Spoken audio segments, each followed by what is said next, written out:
Prepare yourself for Earthling Entertainment, the perfect blend of paranormal and pop culture, with your host, Joe Wakefield and Ryan Lang.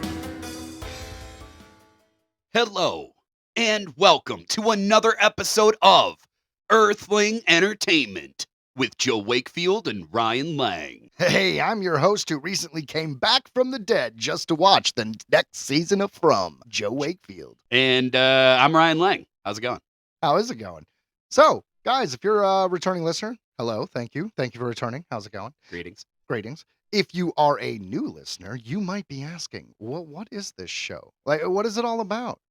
Well, you know what? I'm going to tell you. Sweet. It's a little bit of the spooky, a little bit of the creepy. Sometimes we do cryptozoology. Other times it's a haunting, a myth, or a legend, but it's always spooky. That's why it's in our first segment called Spooky Stuff. Huh. That, of course, is followed by another segment called Disclosure Discussion. That one's all about aliens. I'm just asking questions. UFOs, UFO videos, extraterrestrials, interdimensionals, alien abductions. That's the kind of stuff that we like to talk about.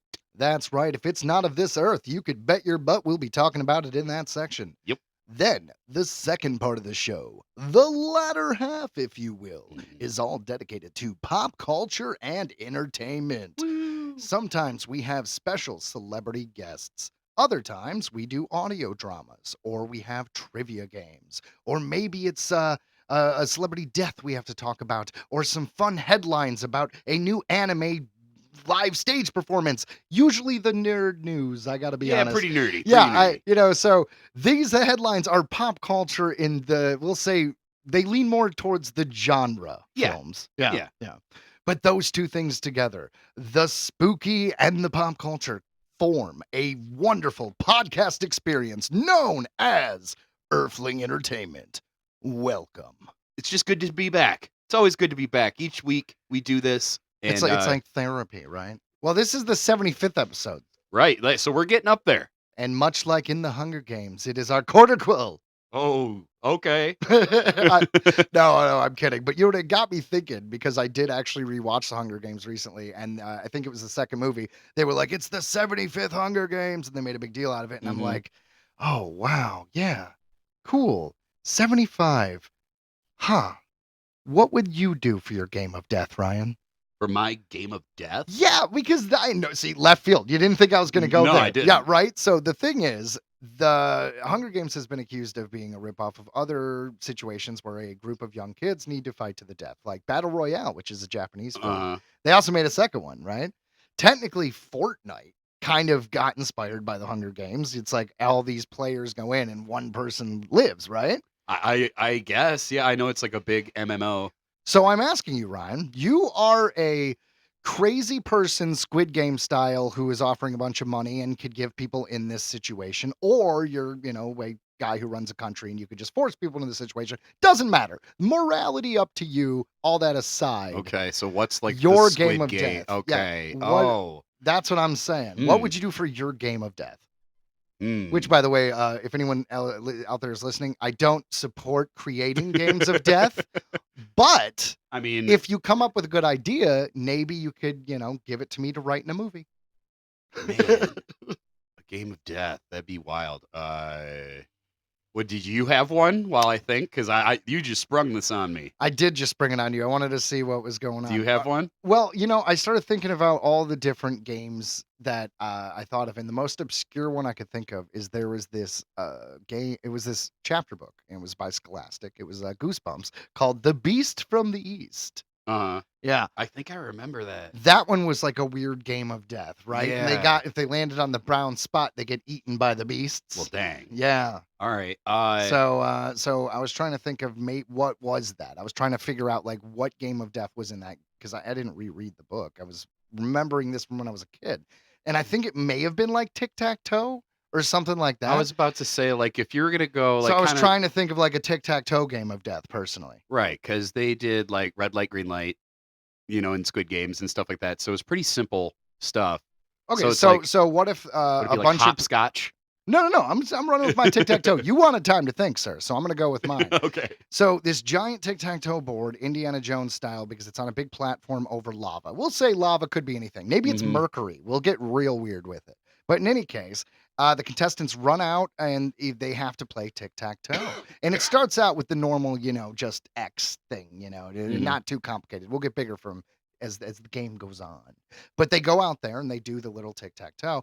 And then the losers, the platform just drops them into what's below. Yeah. Yeah. No, that's a good one. Yeah. Just a big game of tic-tac-toe. Yeah. I mean, it's just, I guess because Squid Game is a little bit more child games that maybe you don't want to do tic-tac-toe because people will be like, well, it's kind of a derivative. Well, you're not wrong. It tracks. I think that's a good one. But we could go Hunger Games or Battle Royale style and just force people to fight to the death. Now, why though? Right. Why? Right? Like it feels like a real jerk move to do it because of poverty. That's what everyone always does, right? Like the big bad government is attacking the lower income people by making them do this. So I want to reverse on that, but maybe we could do like a situation where we're abducting bad people and putting them in this weird game. But then who's funding it? Do we have a Bruce Wayne character, Ryan, who's kind of like the Jigsaw, right? But it's I don't. Where's your game of death? So you come up to the platform and you get to choose one of three hand like it looks like a remote control for an RC car. Perfect. You pick it up, so you only get to choose one. So you choose one and the other person on the other side gets to choose out of three as well. And you come up there and then once everything starts, you start to move and you see which battle bot you have.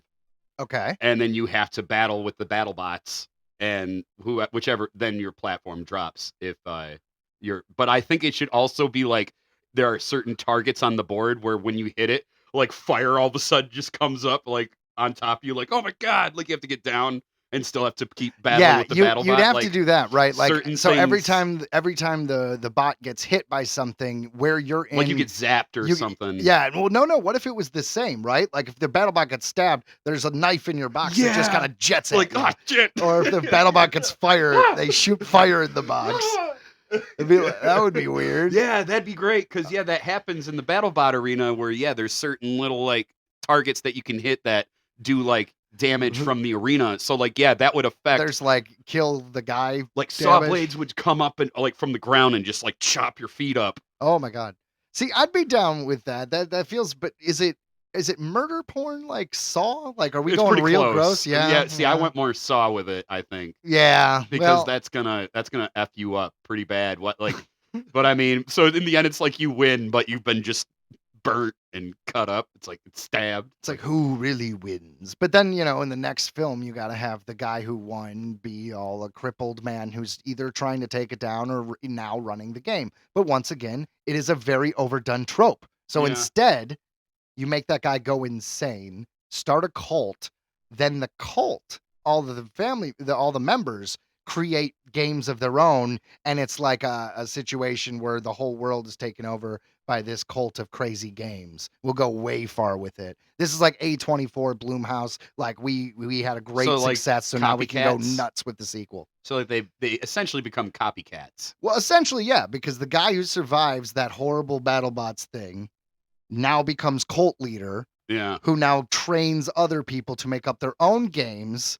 Right. And then they go out and abduct people, and it's just it grows exponentially, and the whole world is just this weird dystopia where you can be pulled into any kind of death game. Like let's just do just over the top. Do American Gladiators exactly how it was, just cover the floor in terrible traps. So when you fall, like you're pretty much done. Just like bear traps. Right, and then you've just got Laser and Turbo there just to beat your ass. Hell yeah. My God. Remember? Did this episode get really, really dark immediately? Like I don't know. Like I genuinely was like, all right, well, episode 75 turns into Hunger Games. Well, games you asked me what my death game was. Well, to be fair, I was thinking in context of like a movie, or like a really weird cartoon, not like an actual death game. Because, I mean, who's mad enough that long to like plan a whole death game? I'm serious. Like, if you are John Kramer, I think the character on Saw is. Like, God, you are pissed because you spent months figuring this out and implementing it and building things. Like, you have to be a really dedicated person. And I just don't know if either one of us have it in us to be that angry for long enough to put forth the effort to create an elaborate death game. No, it's just like, hello, Joe. I want to play a game. And then it just cuts to us playing Yahtzee. How is this a death game? Well, if he loses, I'm going to shoot him. Oh, Jesus. Like, yeah, we went simple with this, but I mean, the end result is it's the same. So, oh my God. It works. It'd be like the worst student short film ever. Be like death game, and the whole thing is just this intense, like close up and slow motion shots of Yahtzee. And then at the very end, the person who loses, a arm comes out of nowhere, just into screen, like you didn't even know there was a third person in the room, and shoots him in the head. And then credits, and it just says Finn, and it's in black and white. Holy shit, dude! My film student when I was in school, all I'm saying is they would have went nuts. That's right. No, but but you got the person gets to like look at the camera and say one last word, like the flying monkeys rise at dawn, like just something. No, dude, that's wild. Come on, that's so stupid. That's clearly an after credit scene. I'm just saying. You gotta tie it in to the grand death game overall universe. I don't know why, but yeah, it's giving me I don't know. It's just a pretty chaotic vibes. I like it. Pretty chaotic vibes. Yeah. Well, kind of jump back to how this all began. Did you know they were doing another book of the Hunger Games, and that's already being made into a movie before the book comes out? They're even hungrier. Yeah, that would be Hunger Games 2, still hungry. Hunger Games 2, dessert.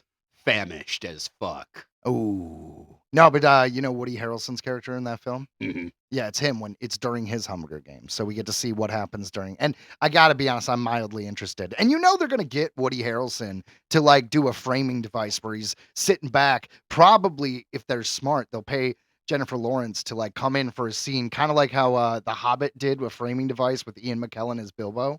Yeah. So they'll sit down and be like, you never actually told me about your Hunger Games. And he'll take a sip of drink and be like, well, here we go. And we'll go into the movie. Yeah. That'd be cool. I'm just saying, that's what I'm predicting. I'm predicting that. But all I'm saying is new stuff is kind of cool. Even if it's something old, even if it's a franchise that's gone by. I'm not talking about all the Star Wars stuff, which I do like most of it. I'm just saying sometimes a new installment is great. And some of the oldest things out there are stories of Bigfoot and other cryptids. And very few times do you get something new, which is really, really exciting. And that's what we're doing. Ryan found a new cryptid.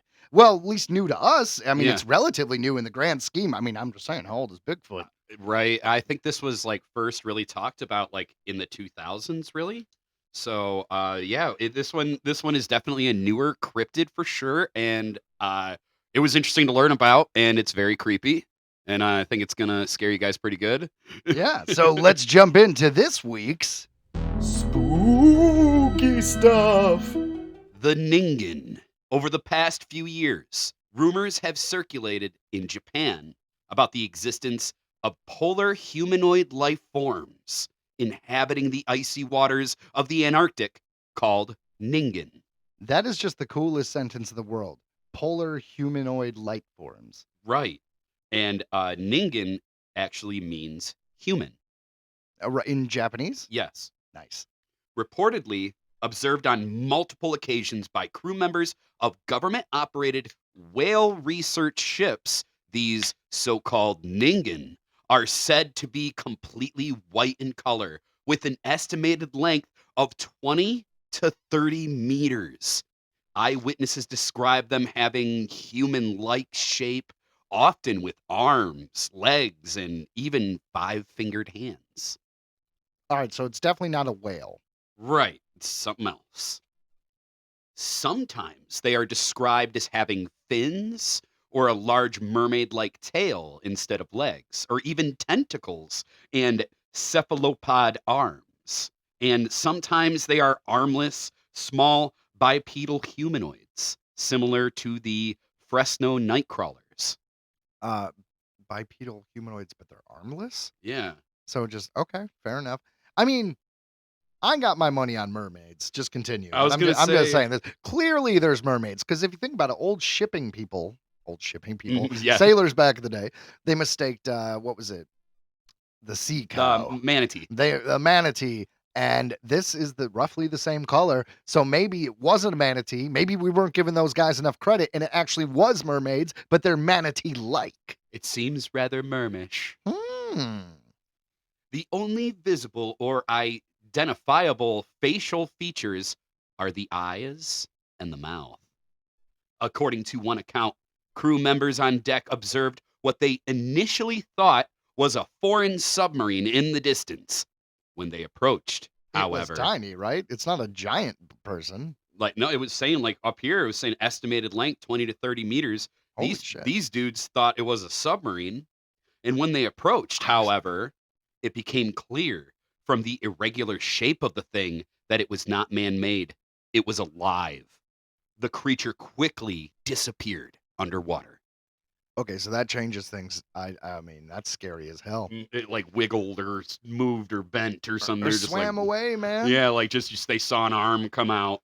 Well, giants are always creepy. Like the creepiest thing was recently for me is the Attack on Titan movie and show. Like just the idea of these giant, weird-looking people that are like eating you freaked me out. So the idea of like a giant humanoid in the water, that is scary as hell. Because the water in general is freaky because we're not suited to live there. Yes. And there's a bunch of it we haven't explored. And to think that it's quite literally like a whole nother planet. Like, yeah, we have no idea what the hell's down there. Right. And to think there's like a Titan-esque like humanoid that changes it. That is scary as hell. That is scary as holy hell. So this became a thread, and the popular thread attracted the attention of many readers from the outside the 2-channel community. And the November 2007 issue of MU Magazine, a Japanese publication devoted to the study of paranormal phenomena, which featured an article about the Antarctic humans. I mean, once again, we can't explore the ocean. Now, we also have a trouble exploring the Antarctic. It is a perfect... Maybe that pyramid down there is theirs. Mm-hmm. Could be. I'm well, just and saying. These guys just are from that time. You know, who knows if... You know, we found sharks that are like they say, hundreds of years old that live in freezing cold waters. So what if it's able to preserve a creature like this with that size and we would never know? Well, if it's a creature that is unknown, who's to say how long it lives? I mean, turtles live like 200 years. What if they have a lifespan? Like if they're not killed, they live for like 500 or 1,000 years. It's a possibility. I pooped again. I'm a little frightened. So the article speculated on the possibility of unidentified creatures inhabiting the southern seas, and it included a Google Earth screenshot showing what looks like a Ningen in the South Atlantic Ocean off the coast of Namibia. To date, no solid evidence has been presented to confirm the existence of the Ningen. The government is believed to have kept detailed records of the sightings, but have released no information to the public and have reportedly instructed eyewitnesses to remain silent. Surprise, surprise. Well, that seems weird. I know. Well, why would they? Why are we silencing people about? Like, are they aliens? Are they other dimensional creatures we've made a deal with? Are they the grand overlords? Is it a weird Cthulhu situation where they're the elder gods and there's a cult running the world and government telling us to keep our mouths shut? What is going on, Ryan? It's the Men in Black, dude. I demand the truth. The Men in Black. Here comes the big whale guy. Big whale guy. The one that you remember. I do think that if we keep seeing sightings of this, we gotta name it something else. It might be too late. This might be like too ingrained in the pop culture of this is the name of the thing. But if it just means human in Japanese, that the Ningen. It seems like for not being confused when you're writing about it. Yeah. Any Japanese reader is going to be like the giant human. Like, I mean, if it's a different creature, let's give it a different name. Yeah, I have to agree with you. I'm going to call it Surakanu. All right. So we're going to go with that Surakanu. I'm not even going to try to remember that. Continuing. Surakanu Ningen sightings seem to occur most frequently at night, making them all the more difficult to photograph. In still images, the sea cryptids mostly just look like ice, though it is said that their smooth, human-like skin can be seen when the photographs are enlarged. In any case, no convincing photographs have been made public either because they do not exist or because, as some argue, the government does not want to invite undue scrutiny and tarnish the scientific reputation of the whale research program. Okay, that feels like an excuse. 100%. Yeah, that's weird. The Ningen has been I described don't know about that. as being humongous, blubbery whale-like creature whose smooth, pale form vaguely resembles the head, torso, and appendages of a human being. Yeah, and you know what, Ryan? Not too bad of an ass either. Yeah, you gotta throw that in there somewhere. That having been noted, there are some eyewitnesses who have testified that it has a mermaid-like tail rather than two hind legs, and others insist that there are what resemble hands, complete with 5 fingers at the end of its tendril-like arms. You know what? I did see this thing. It was a picture of a cryptid, and it was described as like, having these weird fingers. And it turned out that it was like bones from a fin that had Mhm. like rotted away. So it is possible that if this was a whale who had just a normal fin, maybe it was just pieces of flesh that got ripped away. I mean, I know they don't have like Mhm. fingers. I'm just saying. Right, it's Yeah, possible, it's right? possible. Like misidentification. I'm just It saying. happens. These beasts have supposedly been seen in the Pacific, Antarctic, and Atlantic Oceans, and are always described as being extraordinarily large with a whitish complexion. Many observers have also reported that these animals have no distinct facial features save for 2 huge eyes and a mouth like slit. According to most accounts, these creatures are primarily nocturnal and tend to thrive in the frigid Arctic waters. In popular culture, the 2022 video games Pokemon Scarlet and Pokemon Violet introduced a new ice-type Pokemon named Cetitan, a large white whale-like Pokemon that stands on 2 legs and has vaguely hand-like flippers.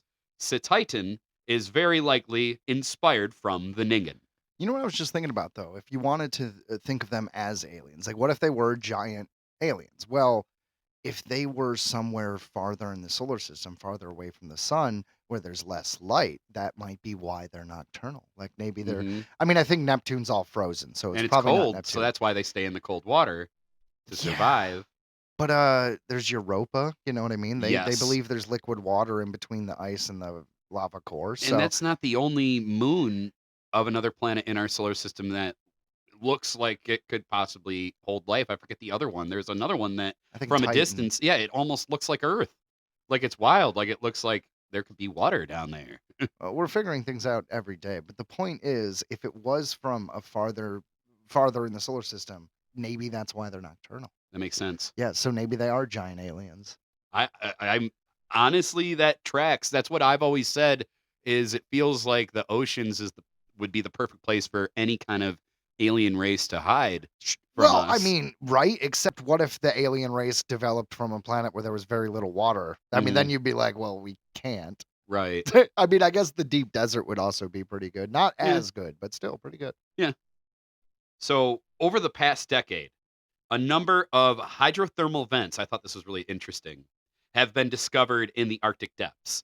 Okay, so there you go. That could be totally Europa, because that would be their normal life where they would live. In these frigid waters, and new and bizarre life forms like the Yeti crab have been discovered clustering around these vents. Some scientists have theorized that hydrothermal vents are where life originated on Earth in its nascent phases from some 4.6 billion years ago. While the Ningen sea creature remains an anecdotal tale among Japanese sailors and fishermen, there is rumor that the Japanese government is taking reports of the Ningen seriously, amassing a trove of putative accounts. It has also been rumored that photographic evidence of the Ningen was captured by the sailors of the original story, but the Japanese government destroyed this evidence so as to not draw attention and controversy. Some have speculated that the Japanese government may be involved in a cover-up of the Ningen due to a rare chemical compound it may produce that is either medicinal or highly venomous and able to be weaponized. That would be a crazy conspiracy. That's a wild twist. That is fun. I don't know, but like, oh, I like that because I haven't heard that one before. Well, and think what we were talking about before, where if you were able to hunt it down and cut just an inch of its flesh and hold it on you, that would like protect you from harm. Are you talking about the otter thing from from the last? Okay, so the last episode, I think it was called the Dobashay or something like that. Yeah, Doarku. Doarku. There was a otter-like creature that if it was like the golden fleece. If you had it, like Ryan said, it would protect you. And if you're interested and you haven't listened to that episode, go check it out. Yeah, but yeah, no, I'm just saying. So that kind of like adds to the Ningen because it's like it feels very Avatar 2, right? Like we got to kill these whales to get this magic elixir that'll keep me. Oh my God, it is. Yeah, it's totally Avatar 2. It is. So is this real? Or just James Cameron James Cameron's obsessed with the ocean. What's that? Who's there? James Cameron. Holy shit, though. James Cameron, always exploring the ocean, finds these whale things. He knows what's going on, and he makes Avatar to try to clue in the rest of the world. Are you guys hearing the song okay up there? This is the best experience. Ryan, this is art. This is art saving the world. It's saving the world through art. That's James Cameron, I love you. All right, now be careful, Joe, because stories have been told of men in black threatening anyone who purports to have seen the Ningen sea creature or anyone attempting to expose its existence. So we better be careful. Yeah, we've seen Will Smith smack someone. You don't want to be that guy. That's right. Keep the Ningen out of your mouth. So this is all unconfirmed hearsay. And while the story of the Ningen didn't necessarily attract significant international attention, MU Magazine, a Japanese publication specializing in the paranormal, created a serious buzz in Japan. Soon, a plethora of stories, sightings, and alleged photographic evidence was made public. Wow. So that is the Ningen. And yes, so this looks like it really started just in the early 2000s. And look where it got now. Now we are sitting here spreading the tale of the Ningen, and we are putting ourselves in harm's way from the Men in Black. And honestly, some of these photos are pretty creepy.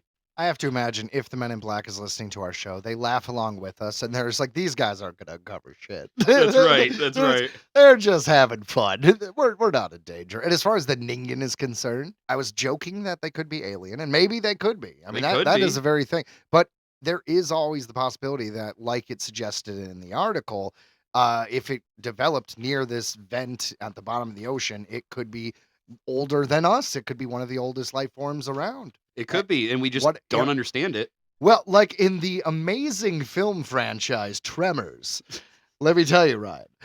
They always talk Tremors. Tremors is a cinematic achievement beyond parallel. But anyways, they explained that the graboid was a creature far older than man, far older than many, many things. That makes sense. Yeah. It was pretty primordial. So same thing. The Ningen. That's right. The Ningen is a graboid. It could be a graboid for all we know, a swimming one. But regardless. Yeah, so... maybe. I love that franchise, I know. But don't worry, I won't talk about it anymore. But you know what? If there is any conspiracy about some giant fish thing and a Ningen out there, you know who would know about it? Who? The Vatican. Oh, boy. I'm just saying, do you know they have libraries of information that no one can read, like the secret Vatican archives? Have you heard about this? I mean, yeah, I watched Indiana Jones. Isn't that where everything goes? Like, just gets put in a box and put away in the Vatican. I don't know if that warehouse was in the Vatican. I don't know. That is amazing. But anyways, we're talking about it on this week's Disclosure Discussion. It's about aliens and stuff. The Vatican and UFOs. Is there a secret about aliens hidden in the Pope's mysterious archives? Yep. This comes to us from dailymail.com. For centuries, the Vatican's secret archive has been the subject of fascination for scholars. They have wondered just what revelations are lying hidden in documents stored on what now consists of more than 50 miles of shelves underground. Think about that, man. I don't want to. If there was any society that existed before recorded history, like a pre-Diluvian society, they would know about it. It's there. Like they know everything. Like, could you imagine the codex cards there? What a pain in the ass. I gotta say, if there was ever a reason to want to be the Pope beyond, the religion, I guess, I would do that. Like, I don't, it's already too late. I am 38 years old. I can't dedicate my life to God now and become the Pope, but there's always time, Joe. No, I'm just saying, but if you could talk to like a young version of yourself, be like, look, dude, you're gonna have to do the whole kit and caboodle, but you will have the answer to everything that man knows. You probably go mad, right? Like, I don't know. Like you start really diving into shit that you're just like, well, why didn't they tell us? Why didn't we know? Well, I don't know. I mean, we'd have to ask some of the people. I mean, I think it's only the Pope and a few cardinals, like very few people. I mean, it says in this article. I don't know. Continue, Ryan. I don't know. Like, how much of it is like really relevant and how much of it are just like recipes for soup? Well, I really doubt they would keep it if it was a recipe for soup. It's holy soup, Joe. It's holy soup. It's the soup that cures cancer. It does. Be really weird though, right? Like if it was just meticulous records, like it's not like they do have all the information, but it's also like, today I got a splinter. You did. So shall it is written. Like there's a dude down there with a little quill, and like we just report back to him everything, and every day they just log everything that happens to everybody in the Vatican. We believe it's infecting, my lord. That is the 50 miles of just a very long scroll. A very, very long scroll. In 2020, Pope Francis opened up the files related to the papacy of the controversial Pope Pius the Seventh. I'm terrible at this. Allowing researchers the chance to discover why he remained silent about the Nazi Holocaust. Yeah, it seems like there might be a reason there. But one claim that we might never know the truth of is one made by former Pentagon official David Grush in 2023. Not the first time we've mentioned him on the podcast. That Pius tipped off the U.S. about an alien spacecraft that had crashed in Italy in the 1930s. He also alleged in his interview with U.S. cable network News Nation that the Vatican certainly knew about the existence of non-human intelligences on Earth. I mean, they would know. To be fair, this is a controversial statement. But if you're not from Earth, then you are not terrestrial. You are a extraterrestrial. Yes. Therefore, if angels exist, they're extraterrestrial. I mean, just by definition of not being from Earth. And they are really freaky looking if you go by the biblical standard of what an angel looks like. They're just like covered in eyes. That's true. There's a lot of weird stuff in there. So the claim was music to the ears of those who have long sought access to the Vatican's archives in the hope that they may contain information about UFOs.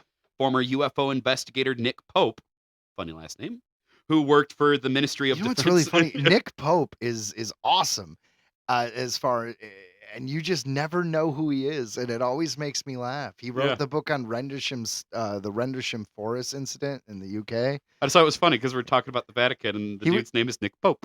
He's like the former, I don't remember, but England, British intelligence something. I don't know. Never mind. It's fine. I just think it's funny that every time he comes up, you're like, who's this guy? I forget. Be like me being like, oh, I never heard of Brad Pitt. Brad Pitt? Who's that?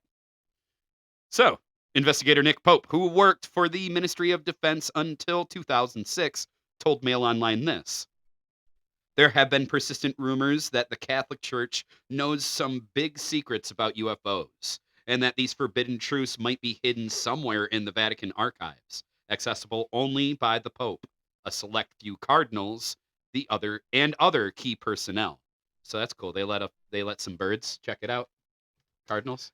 Yeah, that is cool. That's You pretty know what I cool. was thinking about? Like, what if it was just really, really well organized and you go down, like, you finally go down there and you look around and there's just a big sign just be like, truth about aliens to your left, rows 14 through 19. Like, Like, convenient. yeah, exactly. Like, that would be a comedy movie, right? Like, we need to break into the Vatican to get this knowledge. You get down there and it says, where the secret bomb codes are. Ah, there they are. Right. This is Perfect. Well, it's like you're going to go there for the UFO and it has that there, but then you see on the other way and it's just like, I was going to make a bad joke. I can't make this joke. Anyways, continuing on. Who killed JFK? I was going to go too far and I walk up decided to it, it's like I hit the brakes, Joe. Pee Wee Herman. I hit the brakes. So, Diana Walsh Pasulka, the author of the 2019 bestseller American Cosmic UFOs, Jesus, Religion. it must have been bad. You turned I left did. real hard. I did. It was Continue. bad. It almost came out. It almost did. So, the UFOs, Religion, Technology has previously said that the archives are filled with records of the paranormal. So the possibility that they might too contain UFO revelations has excited many. Okay, so yeah, but just records about the paranormal. So we know that obviously there's exorcisms in the Mhm. church. So there's probably a lot of stuff about demons, stuff like that. So does Yep. that also cross into like what if it was creatures from another dimension? Mhm. Also, what is the difference, right? Like if it's just names. It's what does Juliet say in Romeo and Juliet? Like a flower by any other name would smell just as sweet. So what is it, whether you call it a demon or an alien or a extra dimensional, if it's a creature that is hurting people and is from a not Earth, isn't it all the same shit? Yeah. I don't know. I think about that a lot. Like we gave things names and decided that there's a difference between them. Maybe there's not, man. That's some like holy shit, this guy has took too much mushrooms and is sitting under the willow tree with his guitar kind of thought. I mean, that's a pretty crazy thought. That's a pretty crazy thought, Joe. Almost kind of like, could you imagine fillings found in teeth of an alien body? Yes. You could? Yeah. Well, I think that brings us to our next article of disclosure discussion, which is fillings found in teeth of alien body. You really buried the lead with that one, Ryan. That's right. This comes to us from coasttocoastam.com.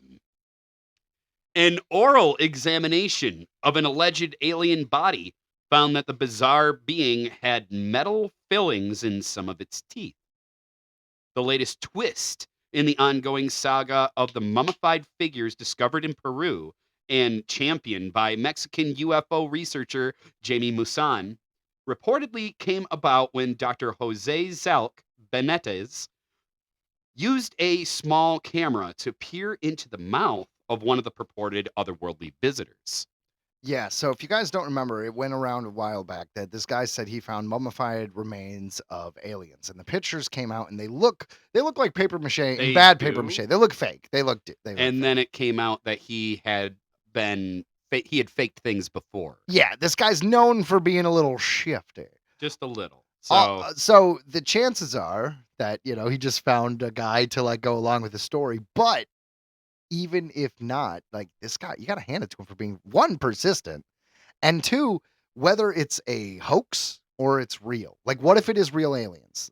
Either way, you got to hand it to the guy to be like, no, it's real. I will prove it to you all. right, and if he hoaxed it, it was wild because they did find that on the inside were actual parts of what would be a living organism. He was accused, I believe, of literally like mummifying a monkey. like doing like a taxidermy kind of style, like slapping together of other things to try to make these. Right on. Well, if it has fillings, then it's like, do you give monkeys fillings? Like, do vets or anything like that? Do they give other creatures fillings, or is it just humans that give fillings? Right. So this dude had access to human teeth. I don't know. Continue. While looking at the contents of the mysterious maw, the former forensic doctor for the Mexican Navy was surprised to see that its teeth had metal fillings. He also noted that the approximately 29 teeth in the figure's mouth aligned like primates. Beyond the dental peculiarities, Benitez also studied the alleged alien's eyes and observed dissected tissue corresponding to the intrinsic eye muscles and what appears to be the residue of completely dissected optic nerve. So his real eye. Right. The doctor declared this particular finding to be yet another piece of clear and irrefutable evidence that these bodies are 100% genuine, real, and organic, having once been alive.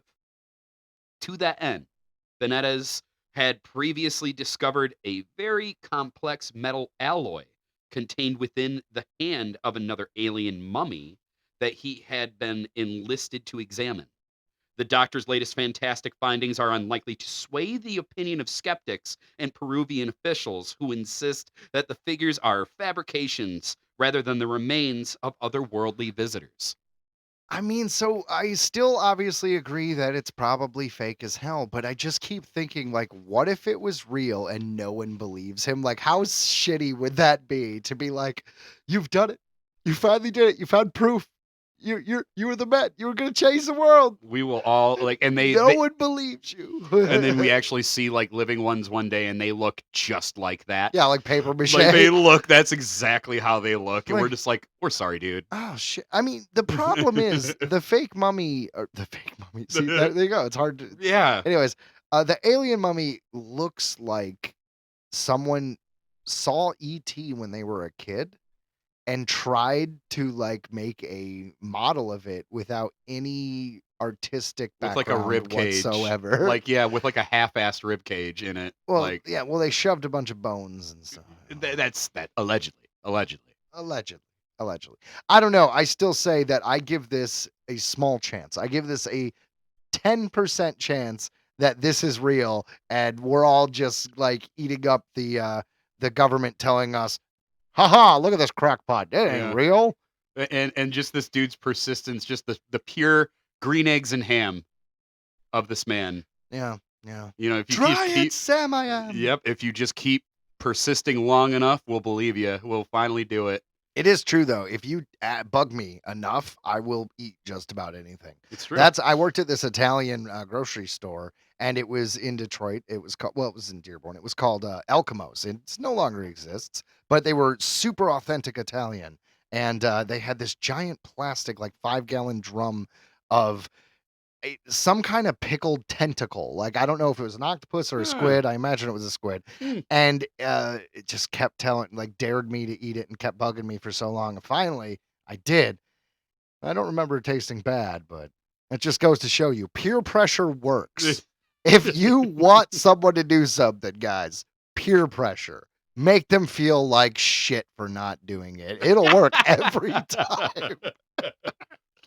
That's the lesson, kids. I have no idea how to transition to the next article from this, Joe. How do I do this? Oh, well, I already had a transition. So this great grocery store that was in Dearborn is right next to Detroit. You know what else is in Detroit? Aliens. Detroit newscaster spots UFO live on the air. Nailed it. This comes to us from coasttocoastam.com. A morning newscaster in Detroit did something of a double take when she spotted a UFO cruising through the sky and then disappearing right after she mentioned the odd anomaly. The peculiar moment seen below, obviously there's an image here that me and Joe have that I did see this image and you could hear live talking about it. Occurred last Friday as the Fox 2 broadcast was about to take a commercial break. As anchor Erica Francis previewed an upcoming segment, the station showed a live view of the state's Mackinac Bridge, where a weird glowing object could be seen moving across the sky. What is that flying in the air? She wondered aloud, before concluding that it's a UFO, she said out loud. I did hear that. Yeah, she's just joking around, though. Remarkably, seconds later, the strange object vanished from sight. And then the joke was over. Causing Francis to marvel, and now it disappeared. The newscaster subsequently shared the odd sighting on social media and posited that the UFO probably had a prosaic explanation, such as a plane or a drone. Sure. That said. Well, yeah, what are you going to do? You can't be, you're going to get fired. You'll be like, right. There's clearly a logical explanation, guys. I was just caught in the moment. honestly, this video is awesome, and I'm glad you found this article because it's pretty legit as far as I'm concerned. Kind of makes me a little annoyed because as much as I love aliens, my dad even was in MUFON.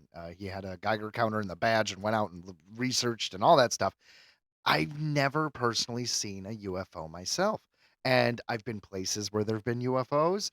I very open to it, so it's not like I mean, I'm a skeptic, right? Like I want to believe. I'm very much like I want to see a UFO, but if I look at something in the sky, I am going to try to be like, well, is that a plane? Is that a blimp? Is that So I've never had the experience of seeing something live and then trying to figure it out for myself. I've only seen it in videos. And as we know, as anybody who records something on your phone, it never gives it justice. No. I really, really want to see something. And this effing thing was in Detroit. I might have just had to look up at the right time, Ryan, and I missed it. It is, and that's the worst thing I think about being a ufologist is it's so frustrating because it's just how are you really going to get that justice that you yearn for? So back to the article. That said, she also expressed amazement over the curious timing of the object's sudden disappearance after she had called attention to it. Interestingly, Francis was not the only newscaster to spot a UFO last Friday, as an Oklahoma City meteorologist also noticed an aerial anomaly during a live broadcast that evening. It's so weird with how many sightings there are out there.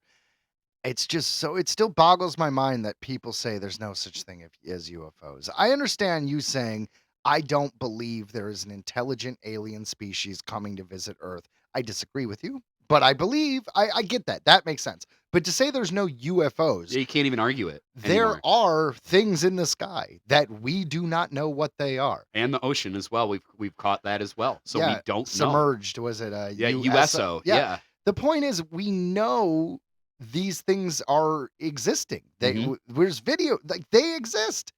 Why are you saying they don't exist? I'm not, whether you think it's aliens, whether you think it's a weird cosmic event, whether you think we're all on a computer and it is literally the giant cursor clicking on shit. That's my theory. Yeah. And you know what? Like there are so many credible accounts. If you don't even want to listen to like, you can look up Commander David Fravor. That's the dude who took one of the most famous UFO videos of our time, and he openly speaks about it. And he's very respected still in his position and everything like that in the probably the Air Force, military, Navy. I don't know exactly where he serves, but he is still very respected. And I've heard him talk about it so many times, like matter of factly. And his main thing that he always takes back from it is, I want to fly one so bad. Because he's a pilot, so he loves, so he's like, dude, I want to fly one. I totally do get that. Dude, yeah, I can relate to that. Like, just the desire of that would be fun. I have to go back to Will Smith. I have got to get me one of these from Independence Day when he finally takes off in the UFO. Well, it's a healthy way of looking at it. Well, that would be fun. I mean, it would be weird. It'd be terrifying. It would be strange. I mean, I don't know. It's weird. Some things are weird, Ryan. Some things are weird, Joe. And that brings us to our next segment. Real World Weird. The Minister's Treehouse. This comes to us from RoadsideAmerica.com.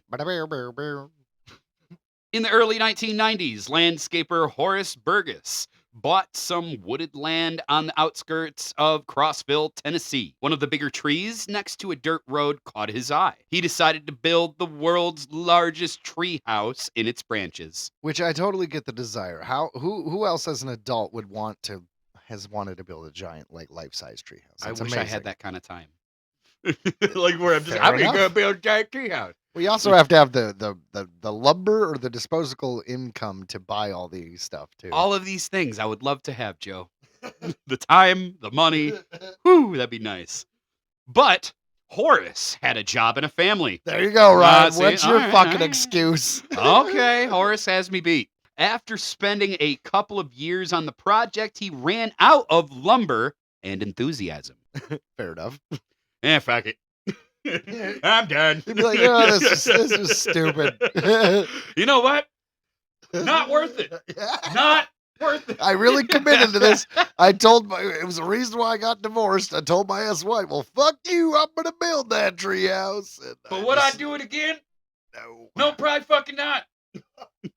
Horace got himself ordained as a minister and went back to work. Oh, left turn. There you go. 11 years of labor later, Horace had what he originally wanted, the largest tree house in the world. It spread across not one, but 7 big trees that grew through its floors and out of its windows. Sounds like something right out of Kashyyyk, which is the Wookiees' homeworld in Star Wars. They live up in the trees. That's true. It soared 100 feet into the sky, built without blueprints. Its dimensions were a mystery even to Horace, who guessed... I don't know. who guessed that it covered around 10,000 square feet, give or take. It's like, dude, I wasn't writing down what I was doing. I just do it. It worked, didn't it? News of Horace's project spread quickly among locals. Even before he was finished, people began showing up to climb it. They were trespassing, but Horace never had the heart to turn anyone away. Thousands of uninvited people visited the tree over the years. Horace was rarely around. He still worked full-time as a landscaper.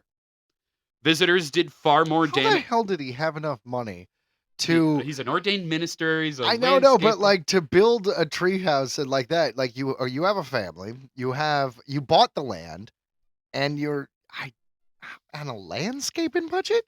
Are you the best landscaper ever? Are you some like Hollywood landscaper who's like, I trimmed a bush and got paid $30 million?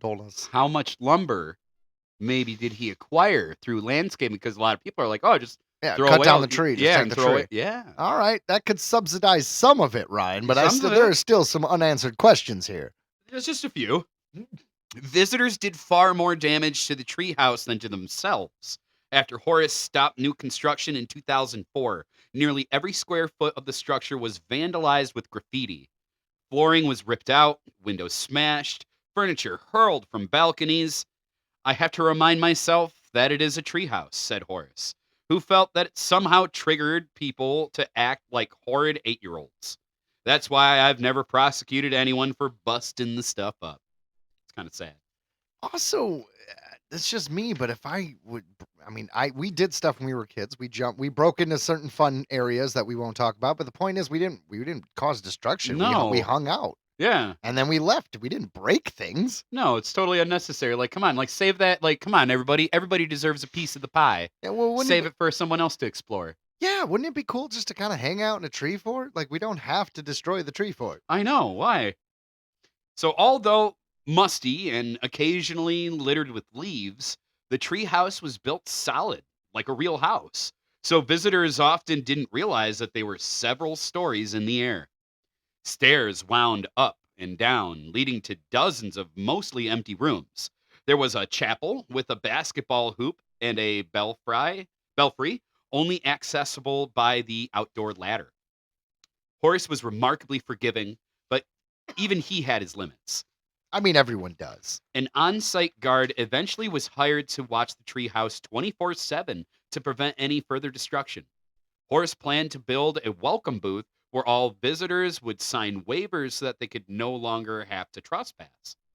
The long-delayed phase 2 of the treehouse would include an elevator, power plumbing, heating in the winter, and a fitness testing stairway to heaven that would twist all the way up to the belfry. I mean, all that sounds cool and it's really ambitious, but when you build something without any kind of plans, you might not be able to. You have to get real creative with fitting it with pipes. Like, this isn't Fallout 4. Like, Yeah, I mean, I'm just saying, like, I understand part of it, right? But how do you get water without hooking up to the main, like, city? I guess do you have to have a well and a pump? Like, how do you do that? yeah, you'd have to straight up do that. Yeah, I don't think it ever happened, though. I don't know. It's only started, really, Horace said of the treehouse. I want to go back and finish what it looks like in my head. Unfortunately for Horace and his plans, the Tennessee State Fire Marshal closed the treehouse in 2012, saying that it was a tourist attraction that had to conform to state building codes. Just like that, the man destroys another man's dream again, right? I thought this was America. America. Horse said it was a treehouse, and there are no codes for a treehouse. Although it proved to be well built despite the footfalls of thousands of visitors over 20 years, the gate to its driveway was locked. 7 years later, on the night of October 22nd, 2019, the minister's treehouse went up in flames. The world's largest treehouse is officially no more. Dun, dun, dun. I wonder if he got a Guinness Book record or something. Because, I mean, if it is the world's biggest treehouse, at least you have that notch on your belt, even if it doesn't exist anymore. And he had it for like 20 years. There's probably a lot of photos and stuff. It sucks that it went up in flames. I'm not saying it doesn't, but it would be nice if you did, everything else aside, you built a world record of the largest treehouse. You should get a little bit of a handshake for that. I agree. Yeah. I'm sure that it's been submitted. It's a pretty bold claim, saying it's the biggest tree house in the world, because, I mean, the world's been around for a long time. There's bound to have been a lot of pretty big tree houses. True. You know? And I could be wrong, but is there not some group of people somewhere in the world, primitive or not, that lives in some kind of dwelling in trees? Because, they Or live like in Is that too Star Wars? Is like that the too? bayou, you know? Yeah. Like, There? Or am I being too fantasy? Is that not reality, Ryan? I mean, you're right though. The bayou is a good example because there are a lot of houses on stilts. Yeah. So how far removed is it to be attached to a tree? That's what I'm saying. I'm sure people do it, right? It would only make sense. It's a solid foundation. Well, nothing in the swamp, I think, has a solid foundation, right? And then that fell into the swamp. Then we built another castle, and then that one fell into the swamp. But the third stayed. Aha! They said I was a fool. Earthling Entertainment Special Report. Stranger Things Season 5 Volume 1 will premiere on October 10th. Volume 2 will premiere on November 27th. Number 2, Andor Season 2 Disney Plus release schedule. April 22nd, episodes 1 through 3. April 29th, episodes 4 through 6. May 6th, episodes 7 through 9. May 13th, episodes 10 through 12. 3. The sitcom Ghost has been renewed for Season 5 and Season 6. This has been an Earthling Entertainment Special Report. Special Report.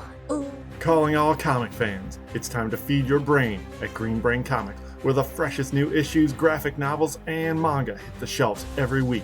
Whether you're looking for the hottest new series or the latest small press sensation, we've got it all. Every genre for every age, Green Brain Comics is your one-stop shop for all things graphic storytelling. Got questions? Our friendly staff knows their stuff. Whether you're a longtime fan or new to the world of comics, we've got recommendations that'll keep you coming back for more. And don't forget to check out our special events. Green Brain Comics is not just a store, it's a community.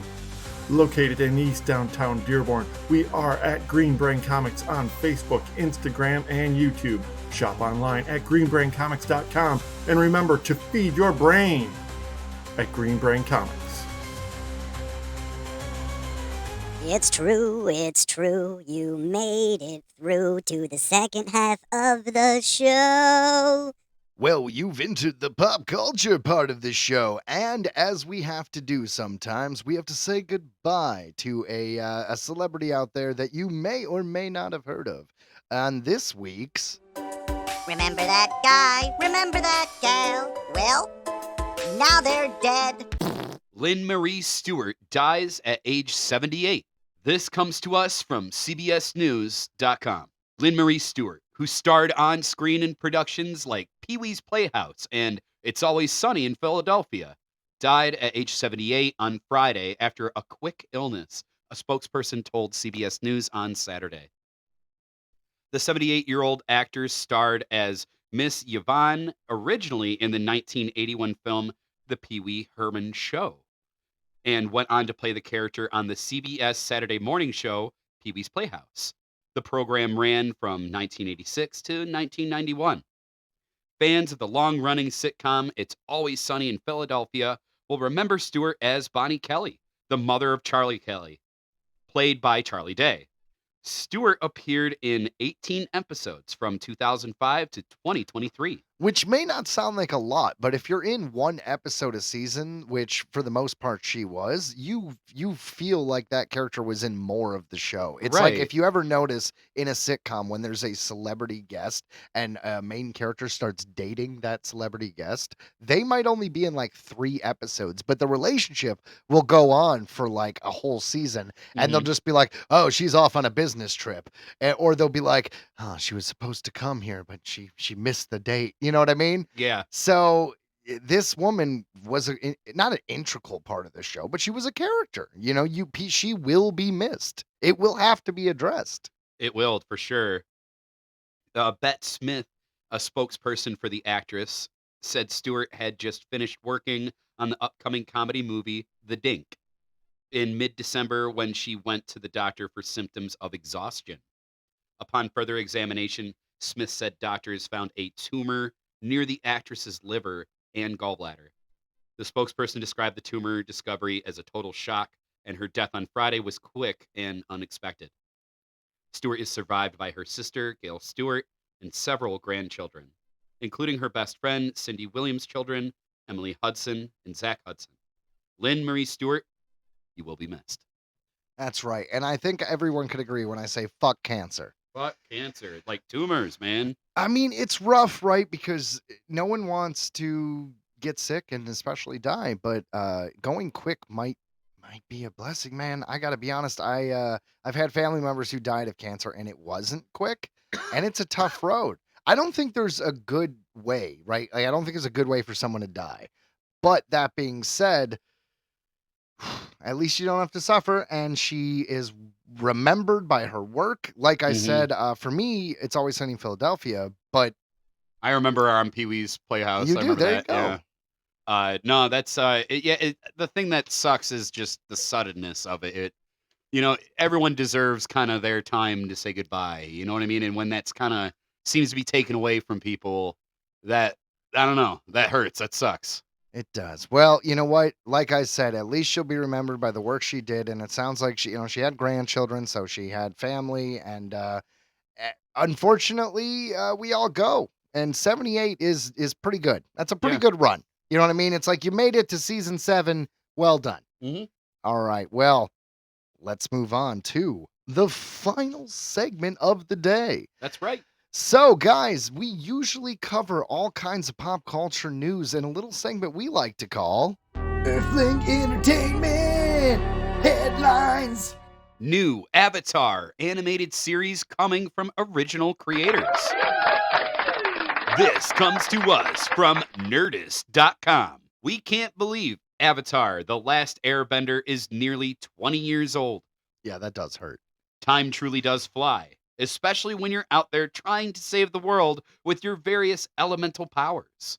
The passage of time continues for the characters within the Avatar universe also. In 2012, we got the sequel series, The Legend of Korra, set 70 years in Avatar's future. That show proved nearly as popular and both spun off into comics and other official material. I liked Legend of Korra. I actually think I might have liked Legend of Korra better than Aang's story in the original Airbender one. And I will admit that the the Avatar, The Last Airbender, was a better show. But the Legend of Korra, for me, because they kind of like they made it more adult a little bit. It just felt the stakes felt higher, and I really liked the exploring the spirit world. They got really good. So Legend of Korra is underrated. People are sleeping on that one. Okay, you know me. I kind of slept on all of it. I mean, what I've seen look cool.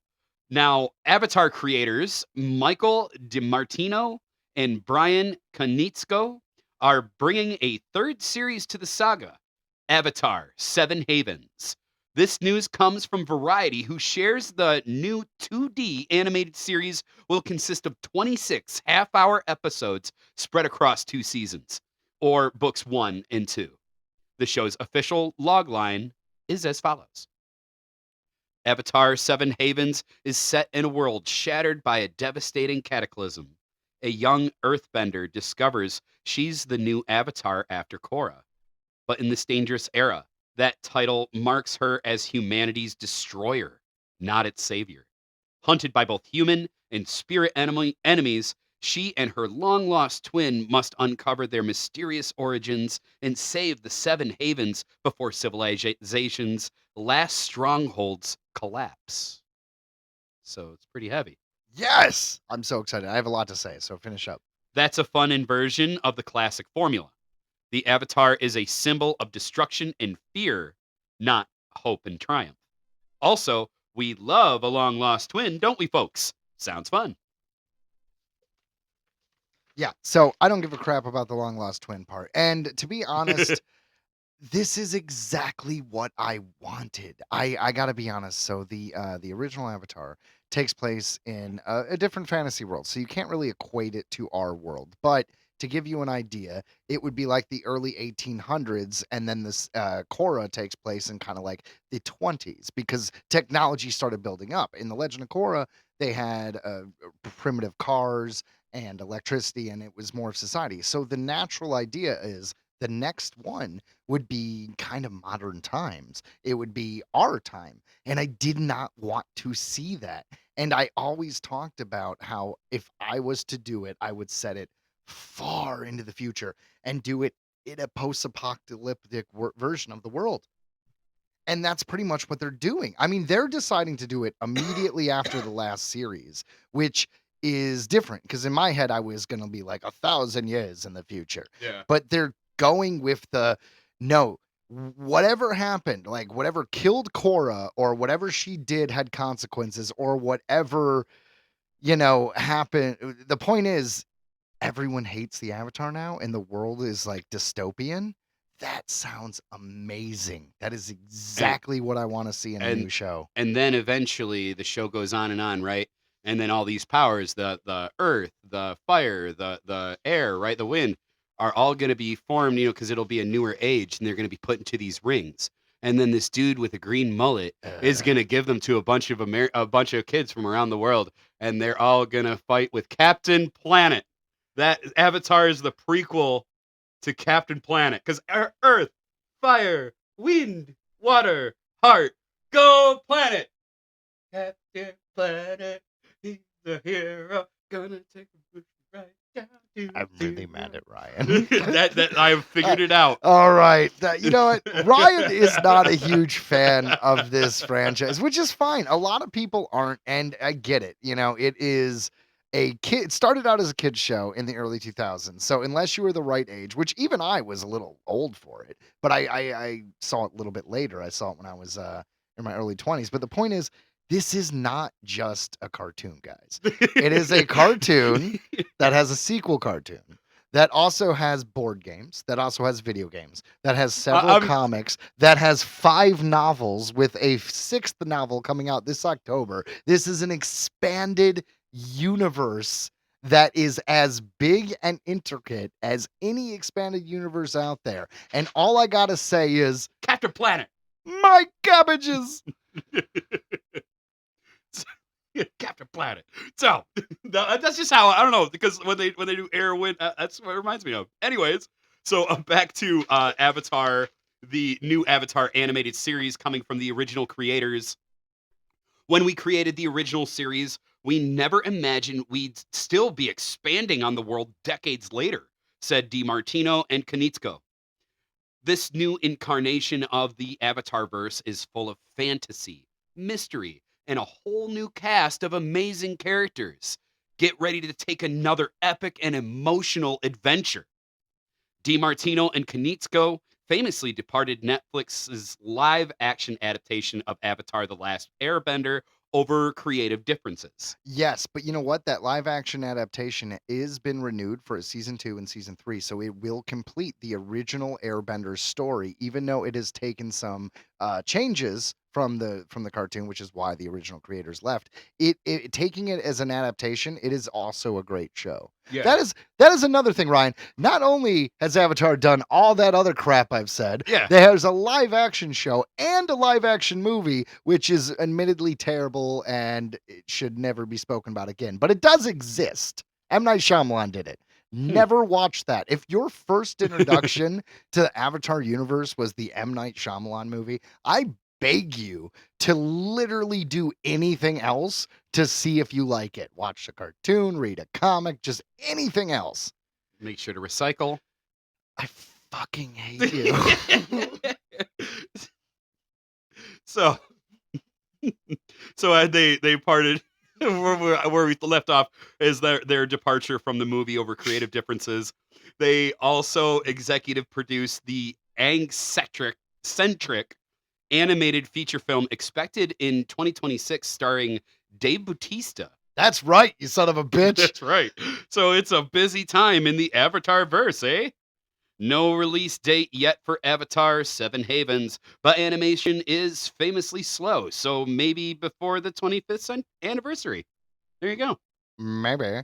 Yeah, they are doing a movie, and it's like Adult Aang, and they just delayed it, and I don't think they just delayed it, so that's sad, but more Avatar stuff. Mm-hmm. Yeah, and speaking of more stuff, more expansions on old IP, did you know we're gonna take another visit to the Dark Tower? That's what I heard, actually. It's funny that you got this, and it includes one of my favorite authors. Stephen King confirms he's writing for Mike Flanagan's Dark Tower adaptation. This comes to us from IGN.com. Mike Flanagan has promised that his in-development adaptation of The Dark Tower, Stephen King's epic fantasy saga, will prioritize faithfulness to the sprawling story of the novels, as if Flanagan's sterling history to bringing King to life with movies like Dr. Sleep. I love that one. That's a great one. That was a good one because he was able to make it a sequel to Kubrick's movie while still appeasing the real Stephen King fans. Because famously, Stephen King did not like Kubrick's version. So he found a way he found the middle ground, which is impressive. Dude, yeah, I love that one. Dr. Sleep was great. And Gerald's Game I saw Gerald's Games too. It's on Netflix. Yeah. I never saw it because I didn't realize it even existed. It was okay. Netflix does not do a good job of like telling people about their movies. I think I just watched it like when I was at work or something like that. I think I was just one of the, and I was just like, huh. Like it was pretty good. It was good. It was definitely a Saucy. Stephen King. Yeah. So it wasn't enough to make that a bankable promise. So those two films. So we now have some assurance that Dark Tower will be as authentically King as it gets. Mike Flanagan has drawn a most powerful ally into his quartet. As his journey to adapt The Dark Tower continues, he has Stephen King himself. What? During a roundtable interview in support of The Monkey at IGN FanFest 2025, IGN asked King if he'd be interested in contributing new material to Mike Flanagan's The Dark Tower, like he did for 2020's Paramount Plus's limited series, The Stand. King revealed, "All I can say is it's happening. I am writing stuff now, and I think that's all I want to say because the next thing you know, I'll stir up a bunch of stuff I don't necessarily want to stir up yet. I'm in the process right now, and to say too much feels like a jinx." What do you think about Stephen King's involvement? Do you believe this will make a better adaptation than the 2017 Dark Tower film starring Idris Elba and Matthew McConaughey? Give us your thoughts on Earthling Entertainment Facebook page or email us at earthlingentertainmentpodcast@gmail.com. Yeah, you know what was weird about that 2017 film is it was kind of like they tried to make it wasn't really an adaptation. It was like a sequel almost. Like if you read the comics, and not read the comics, you read the books, it took place after in like kind of like this weird cycle. I don't know. It was an interesting thing because it's a 7-book series, and they're just like 1 hour and a half movie should cover it. Yeah. Yeah. It wasn't the best adaptation, but I love the books. Honestly, I can never. What's your favorite Stephen King like adaptation? Adaptation? You know, like to as far to a as movie, movies? yeah, from a book to a movie, or a show, whichever.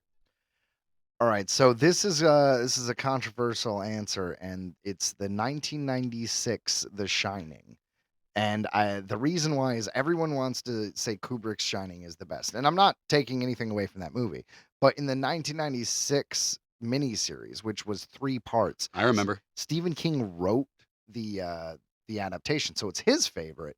But also that was just it hit me at the right time. I was young. I was like 10 maybe, and my dad, I was watching it with him, and it scared the shit out of me. Like the naked melty woman in the bathtub, all that stuff is creepy. But the bushes. that was the thing. The every- tapestry moving, or the tapestry, whatever it's called. Yeah. The shrubbery. The shrubbery, that moving, that was all in that new one that was not in the Kubrick one, probably because they didn't have the technology. There was a lot of just really good stuff in that. And he used a croquet mallet instead of the axe. Well, the croquet mallet was from the book. Yep. Yeah. Yep. And no, I remember that one well. That was a good one. I agree. I'll go ahead and say another strange one. I thought it must have hit me when I was young, scared the shit out of me. Rose Red. Oh, I loved Rose Red. Rose Red scared the shit out of me when I was a kid. You know what's weird about Henry? That dude's mom, like, oh yeah, she was like creepy. the scariest part. Like, yeah, dude, fuck that show was. If you haven't seen Rose Red, watch that shit. It's starring the woman who starred in the Halloween Town films, at least the first 3. And how? You know what's weird about Rose Red? It's not actually based on any Stephen King book. The character in Rose Red, the woman who built the house, there's a book called The Diary of Eleanor Rigby. That might be it. And that is the character from Rose Red. Huh. And that book exists, and it's her diary, but it's not actually written by Stephen King, although Stephen King did write the miniseries. So it's pretty cool when you get certain writers that, have made works that we all love.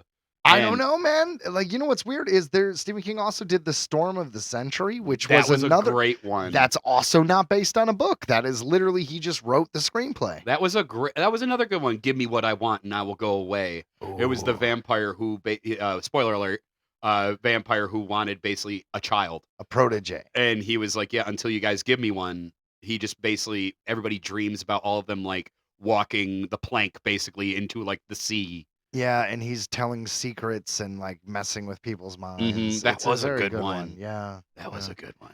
I literally have every single Stephen King book that's ever been written except Rage. Because for some reason, Rage, I guess he didn't like it. It has been out of print for years, and to get a copy is like $1,500 to get like a paperback copy. But every other version I have, even the Bachman books. Well, I do have a version of Rage in the Bachman books, but that doesn't really count.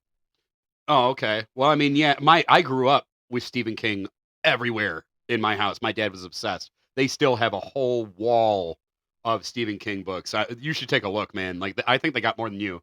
Well, I literally just said I have them all, but fair enough. I'm just saying. What got me into Stephen King, I was trying to look it up because I wasn't sure if it was him, but it was The Girl Who Loved Tom Gordon. Yeah, that was a weird book. That was how I got introduced because it was kind of more appropriate for younger audiences. It was a little low key. Is that the one where the girl gets lost in the woods and visions to do with the bee face? Yeah. And and I wonder, was that same guy, the bad guy who always comes back? Like that demon guy. He was from The Stand. He's in like a ton of other things. Rick Flag. Thank you. Yes. They say that the entity of it and Rick Flag might be the same character. It's not Rick Flag.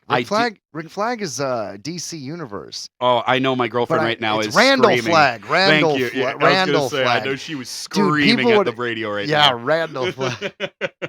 Holy shit. That's who Matthew McConaughey played. Oh, yeah? Yeah, in the Dark Tower movie. Oh, wow. Yeah. That's how weird that Dark Tower movie was. All right. Headline number 3.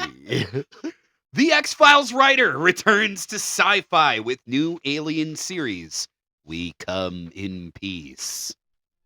This comes to us from Fangoria.com. Frank Spotnitz. It's a great name. Frank Spotnitz, executive producer and writer of legendary sci-fi series The X-Files, returns to the genre with a Swedish show, We Come in Peace. Spotnitz, who served on The X-Files for 8 of its 9 seasons after joining the show in 1994, will work as co-producer through his London-based Big Light Productions, writing supervisor and executive producer alongside Big Light's Adrian Banyard, Variety confirms.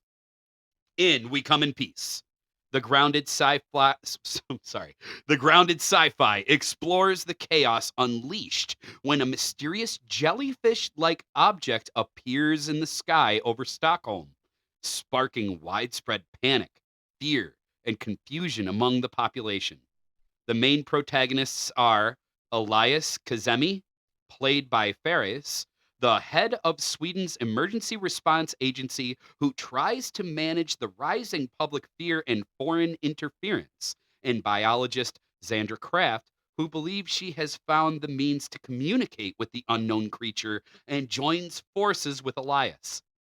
Before long, the creature releases an extraordinary energy source which could indefinitely power the planet, and a number of smaller creatures start to spread throughout Sweden, assimilating and adopting human DNA. As dark forces gather and violence levels rise, Xandra, Elias, and Prime Minister Moa Holmgren must decide whether these creatures and their mother represent the subjugation of humankind or its best chance of survival. That sure sounds like a promising sci-fi premise to us. Tell us what you think by contacting Earthling Entertainment Podcast at gmail.com or hit us up at the Earthling Entertainment Facebook page. This sounds like an awesome show. I got to be honest. I am all about it. I would love. It sounds great. Yeah. There's really nothing more to say besides the fact that I love shows that have high sci-fi concepts, and I only hope it gets the audience it needs, because sci-fi shows cost a lot of money, and you need a good audience for it to keep going.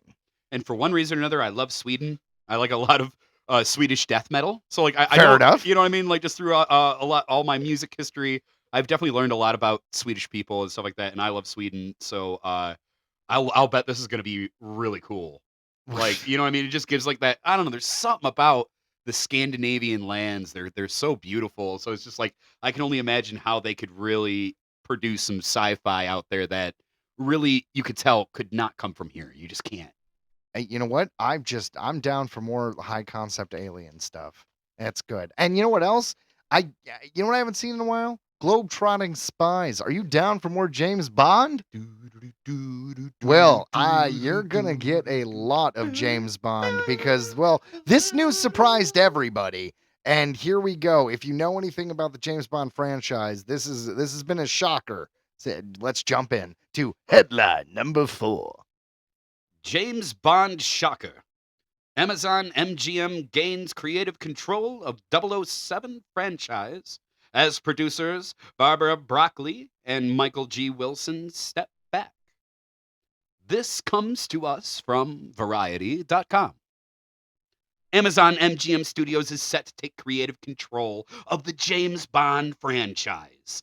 The shock announcement, which is sure to shake and indeed stir the industry, was made last Thursday alongside the... Sorry. No, it's fine. I'm stirred and shaken. Oh, yeah. Alongside the news that longtime producers and custodians of 007, Michael G. Wilson and Barbara Broccoli, would be stepping back. As per details of this historic agreement, Amazon MGM Studios, Wilson and Broccoli have formed a new joint venture to house the James Bond intellectual property rights.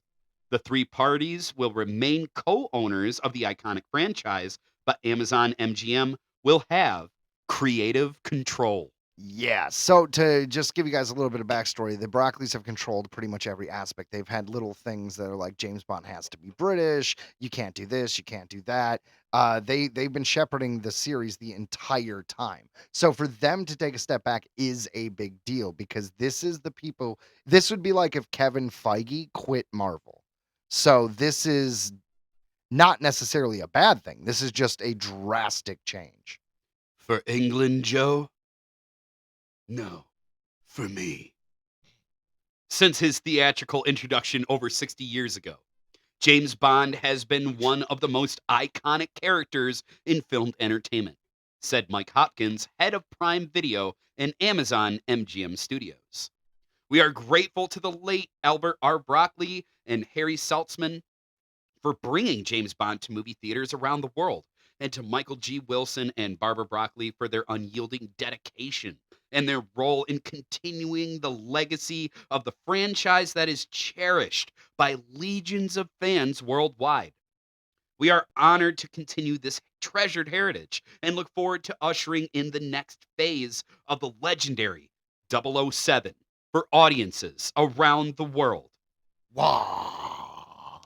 Added Wilson, with my 007 career spanning nearly 60 incredible years, I am stepping back from producing the James Bond films to focus on art and charitable projects. Therefore, Barbara and I agree, it is time for our trusted partner, Amazon MGM Studios, to lead James Bond into the future. That's right. So, like I said, a lot of changes. Little things like we now can, not saying they will, we could have like spin-off shows. We could have like a Blofeld series, you know what I Yeah. mean? We could have like a Spectre show. We could have 005 More and video the games. adventures, more video games. So this could do a lot of things, and people are worried a little bit because some say that when Disney got Star Wars, they went too far, they made too much. And now that can happen with James Bond. And we'll just have to wait and see what happens. We'll What see. what do you think? Are you worried? I'm honestly not. I think that sometimes there is such a thing as holding on to something for too long, and it could use a fresh perspective. And I'm sure that they were easy to work with, right, throughout all the past films. No, not at all. Oh, That's so there you kinda- go. Well, that's kind of the thing is they were sticklers. They were kind of holding up what's going on with James Bond now because in the last film, I think it's called No Time to Die, they killed off James Bond. Oh, Yeah, like they ended the story. So all these James Bonds kind of exist as it's always the same James I Bond. think the last new one I saw was... but the sorry. Daniel Craig one, they actually made them a continuous story. Yeah. So while all of them are self-contained stories, the last James Bond, the 5 or 4 films, they went from his start to his end. So now, where do we go from here? Do we make another James Bond and kind of reboot it? Or do we just make a James Bond like that last series didn't happen and just continue it like we did with Daniel Craig and all those? Right. Like the last new one I saw was Casino Royale, and I thought that was great. That was the only one I saw with him. Yeah, that was the first of Daniel Craig's. Yeah, it was honestly awesome. And obviously I was introduced with GoldenEye because of the video game. It was GoldenEye. And that was what I was quoting earlier. He goes, "For England, James." And he's like, "For England, Alec," which was funny because that's played by Boromir from Lord of the Rings. Sean Bean. Yep. And at the very end of the film, like basically he's like about to let him go and drop him from the satellite to die, and he's like, "For England, James," and he goes, "No, for me," and he drops him. Dun dun dun dun. Like, so that's yeah, I know the quote. That was 006, by the way. Was that who he Sean dropped? Bean played 006. Yeah. Mm-hmm. I just remember the video game. I played GoldenEye, but yeah, no. Honestly, I feel like this is an exciting thing because it gives more possibility for new things, different things for James Bond to do than maybe just what. Let's face it, 2 people who have been in it for 60 years can come up with. Fair enough. I just want an Odd Job series. That's all I'm saying. Dude, right? Or Jaws. That's Jaws. I was going to say Jaws would be great. And with that, we come to our final headline of the night. Novelizations of The Gate, the Maniac Cop trilogy, and more coming from Echo on Publications. This comes to us from Rumorg.com. The new wave of adaptations of classic horror movies just keeps getting stronger. Echo on Publications, which previously published Christian Francis's novelization of Session 9, has announced a whole batch of upcoming paperbacks from the author adapting cult fright films of the 80s and the 90s. I know you're excited for this, Joe. I am. The titles include The Gate, the Maniac Cop trilogy, with Cop 3 based on Larry Cohen's original unproduced script. D. Snyder's Strangeland, nice. Yeah, you want a Strangeland book? I know you like that. I did. The First Power, and French 3615 Code Pierre Noel, dial code Santa Claus, aka Deadly Games. According to the PR, these adaptations will capture the essence of the original films while expanding on their nightmarish worlds in ways never seen before. Ooh. This is just the beginning. Many, many more titles will be announced soon, making 2025 a banner year for horror movie literature.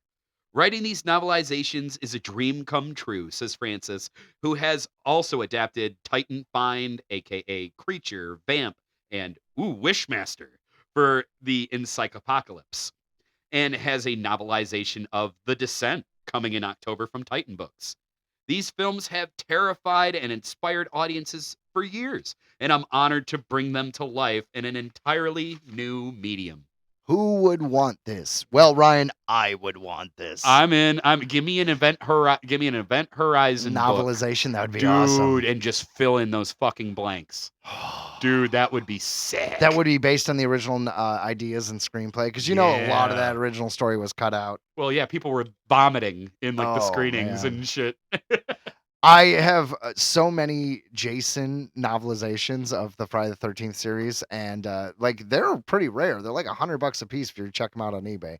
And I have a bunch of the Freddy Krueger novels. I don't know why novelizations tend to, because they're written at the same time as the movies being filmed usually. So when they're written, they're basing it off original script. So a lot of the times these novelizations expand on parts of the movie that you didn't even know were there, or give alternate endings because something changed. Like, oh, we had test screenings and this ending didn't work, so we changed it. So the movie has a completely different ending than the book. It's awesome. It happens a lot. Yeah, we talk about it a lot, where you can tell when a movie just gets chopped up too much interference from whoever. It's just that's the curse of making movies, right? Is just people kind of fighting over ideas, and certain people who are in charge might not have the best ideas, but they get to do it. Well, the people paying for it tend to get what they want, and they should. They're paying for the product, but it could feel like a curse. And you know what feels like a curse for me, Ryan? What? Having to end our show. It does. It does, guys. You've done it. You've finished another show. If you are a new listener, or if you are a reoccurring listener, we'd love to remind you to please download this episode wherever you listen to this podcast. And also, Ryan, your mission, listeners, should you choose to accept it, and you should, is to share this episode, this podcast, with a coworker today, with a friend, with a loved one. Share it with someone. Be like, listen to this on your way to work. They talk about super cool stuff. All kinds. All kinds, and they're super funny. Just like you. Just like you. We love you. Thank you for listening. Because we're all Earthlings. That's right. All of us. All of us. Bye. Bye.